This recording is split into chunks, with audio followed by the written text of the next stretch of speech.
Mula sa #1 Smart Dishwashing Paste. Ang galing-galing mo!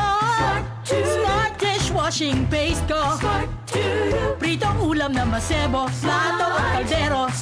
Tanggaling for everyday. Ganyan pag Smart ang dishwashing paste. May double tanggaling formula. Tanggal galing ang sebo at bakterya. Bahid para walang bahid, linis fantastic sa metal at plastic. #1 ko to! Tanggaling-galing mo! Smart dishwashing paste. Heavy duty linis bawat pahid. Smart Dishwashing Paste, manufactured by ACS Manufacturing Corporation. ISO certified, world-class quality. ACS.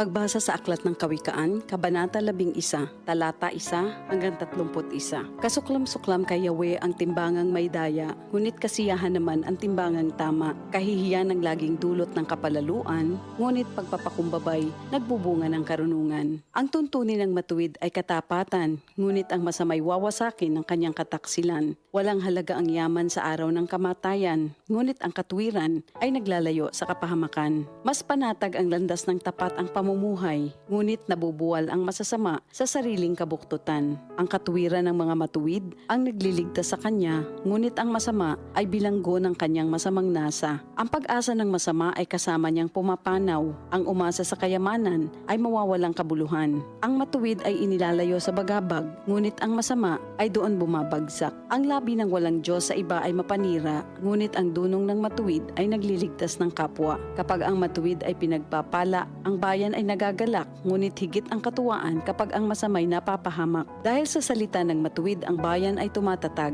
ngunit sa kasinungalingan ng masama, ang lungsod ay nawawasak. Ang kapos sa kaalaman ay humahamak sa kapwa, ngunit laging tahimik ang taong may unawa. Walang maitatago sa bibig ng madaldal, ngunit ang tunay na kaibigan, iyong mapagkakatiwalaan. Sa kakulangan ng tuntunin ng bansa ay bumabagsak, ngunit sa payo ng nakararami, tagumpay ay tiyak. Ang nananagot para sa iba, sa gusot ay nasasadlak, ngunit ang ayaw gumarantiya ay malayo sa bagabag. Ang babaeng mahinhin ay nag-aani ng karangalan, ngunit ang walang dangal, tambakan ng kahihiyan.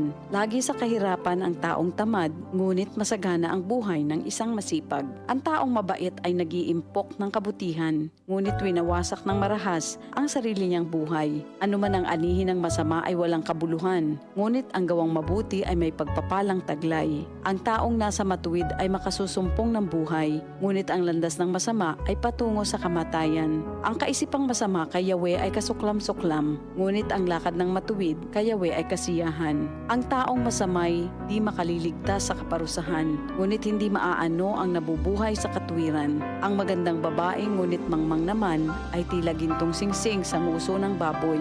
Anumang nais ng matuwid ay nagbubunga ng kabutihan, ngunit ang mahihintay lang ng masama ay kaparusahan. Ang taong mapagbigay ay lalong yumayaman, ngunit naghihirap ang tikom ng mga kamay. Ang taong matulungin sasagana ang pamumuhay, at ang marunong tumulong ay tiyak na tutulungan. Sinusumpa pa ng lahat ang nagkakait ng butil, ngunit pinupuri ang nagbibigay ng pagkain. Kung mabuti ang hangarin, ikaw ay igagalang. Kapag humanap ng gulo, iyon ay masusumpungan. Malalantang tila dahon ang nagtitiwala sa kanyang yaman, ngunit ang matuwid ay giginhawa tulad ng sariwang halaman. Ang nagpupunla ng gulo sa sariling sambahayan, mag-aani ng problema, gugulo ang pamumuhay. Ang taong mangmang at walang nalalaman ay alipin ng matalino habang siya'y nabubuhay. Buhay ang dulot ng matuwid na pamumuhay at kamatayan naman ang hatid ng karahasan. Ang matuwid ay ginagantimpalaan dito sa lupa, ngunit paparusahan naman ang mga makasalanan at masasama. Ito ang salita ng Diyos. DCXL News, ang himpilan ng RM.